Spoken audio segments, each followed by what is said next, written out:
Hello everyone. So this is like a very important question. In the last 5 years, we have around three questions which have appeared like regarding biofertilizers. So this is very important. Like the first, let us see the definition. So here what we do, it is a product containing carrier-based solid or liquid, okay, living organisms or latent organism. Okay, so it may be living or latent organisms which are very useful agriculturally in terms of nitrogen fixation, phosphorus solubilization, nutrient solubilization to increase the productivity of the soil or the crop. So that is the basic definition. So, and another thing is primarily it is an active strain of right type of biological agent or organisms in sufficient number used for enhancing crop production. It has to be in the sufficient number because then only it will be effectively utilized by the plant. So majorly we have three categories. Some others which are more complicated will not be you need not like be able to understand. Okay. So the major three ones are like nitrogen fixing biofertilizers. Okay. So in that we have two, three classification in which one is symbiotic nitrogen fixation means we have a symbiotic relationship between both of them. Okay. Like rhizobium with pulses. Okay. The nodules. Okay, with the nodules, we have the nitrogen fixation. So you would have known about this rhizobium. Okay, and we have the Frankia species. Next, we have a free-living non-photosynthetic fixing. Okay, nitrogen fixing microorganism for non-leguminous plant. Okay, so this is usually for leguminous plant. This is for non-leguminous, Azotobacter and Azospirillum. Okay, free-living non-photosynthetic nitrogen fixing microorganism with non-leguminous plants is Azotobacter and Azospirillum. Okay, so where it is utilized that we will discuss later. Next, like free living for photosynthetic nitrogen fixing microorganisms like the BGA, nostoc, and Anabina and Azolla. Okay, so next, like associative fixation. Okay, they have an associative role. So in that we have Azospirillum. Okay, and also Acetobacter. Okay, so remember Azospirillum lipoferum, or just remember Azospirillum. Okay, then we have Acetobacter also, wherein we have associative type of interaction. Next is like BGA, blue-green algae like Anabina, nostoc, and others. Okay, so next we have how it is utilizing in phosphatic biofertilizers. Okay, means how these microorganisms can be involved in like solubilizing the phosphate or mobilizing the phosphate. Okay, so in case of phosphate solubilizer, we have bacteria like in case of bacteria we have Bacillus species. Okay, and also we have Pseudomonas also. P means here Pseudomonas. Okay, this is Bacillus, this is Pseudomonas. And in fungal, we have Penicillium, Aspergillus, etc. Okay, these are phosphate solubilizers. Okay, so like I believe you would be knowing how the mechanism works in solubilizing and mobilizing. Like what happens in case of solubilizing. Okay, so here what happens is like microbes will help in solubilization of the native phosphorus. Okay, there will be native phosphorus in the soil. So they will be helping in solubilization of the native phosphorus, like from phosphate rock and other like less soluble forms of phosphorus by secreting organic acid. Okay, so that is the basis of phosphate solubilizer. Okay,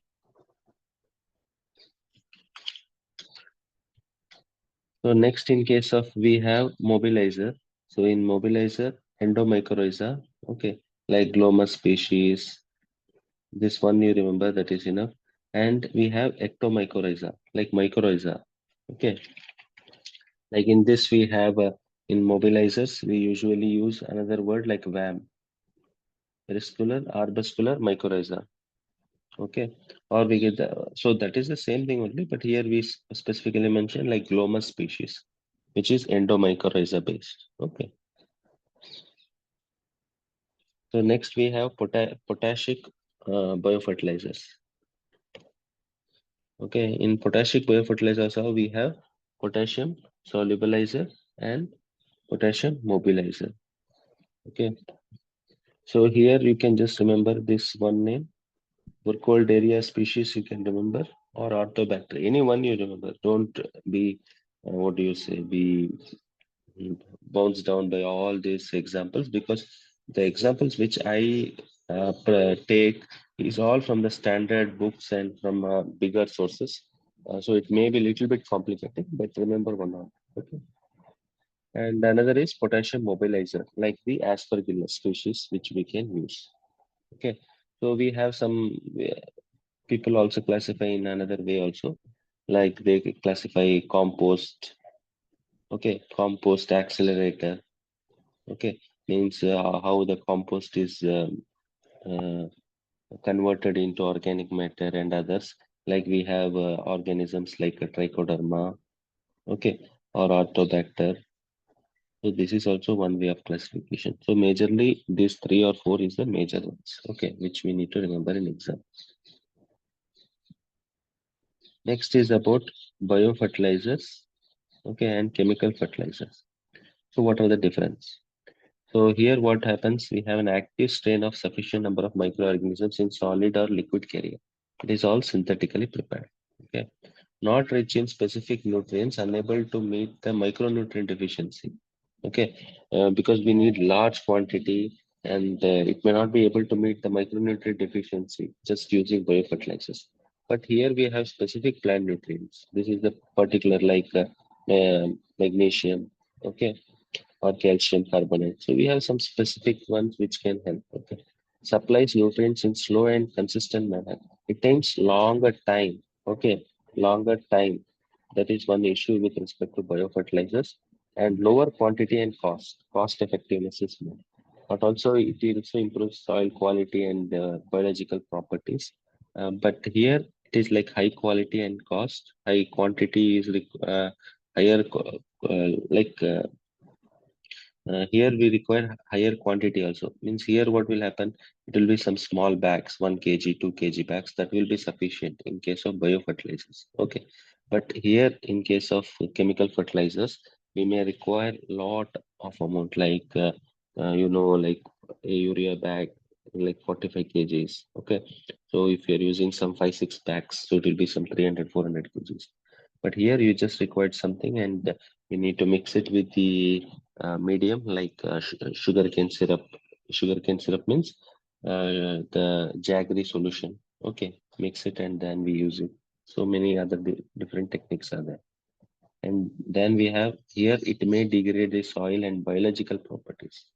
Okay. So next are the very important pointed benefits of fertilizers, biofertilizers. So what are they? They are cheap source of nutrients. Okay, and they can help in overcoming biotic and abiotic stress. Okay, as I discussed, like it can help in nutrient solubilization and mobilization technique, and also they can have a detoxification effect on soil.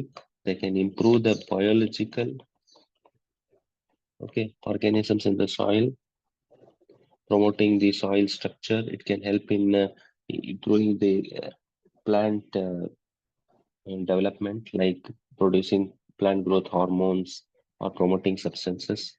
Okay, and also in terms of like species like trichoderma, okay, they can help in combating some fungal and pathogen attack. So all these things are some of the benefits. So how do we generally mass produce? This is not as an exam, but just for your understanding. Like culturing of microorganisms, okay, in isolation we can do. Or we use some carrier material like peat, lignite, peat soil to multiply it. That's what I'm telling. Okay. Next, mixing the carrier material with cultured microorganisms and packing them. Okay. So how we application of methods of biofertilizers. So this question is also not for your like to learn it by heart, just for understanding how this biofertilizer is used. Okay, so we usually what we do, we can go for seed treatment or seed inoculation, and also we go for seedling root tip. So what we do, the liquid will be there. Okay, all the solution. So we'll just dip the root and then go for planting, something like that. Okay.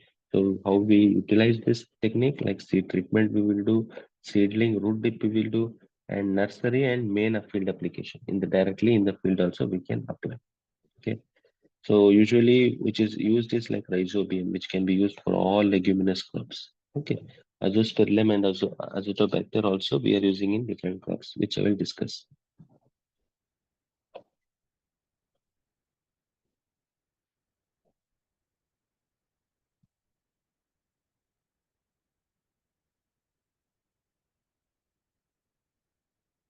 See, for example, azospirillum. Okay, because azospirillum azotobacter are very important. Okay, we usually use it in rice. Okay, millets, wheat, etc. Okay. Next is azotobacter. So this also we use in case of even rice, wheat, and also majorly in vegetables. This is difference. Okay. Here we use only rice, wheat, millets, not in vegetables. Here we use in vegetables also as a tobacco. Okay. So I told you about rhizobium. Okay. And pulses. Pulses means those are which are nodulating. So there we use. Then we have phosphobacteria. Okay. And also in some of the in some places we also use the AB fungi. Okay, like the vesicular arbuscular mycorrhiza, which I told, that is like the AB fungi, arbuscular mycorrhiza. Okay,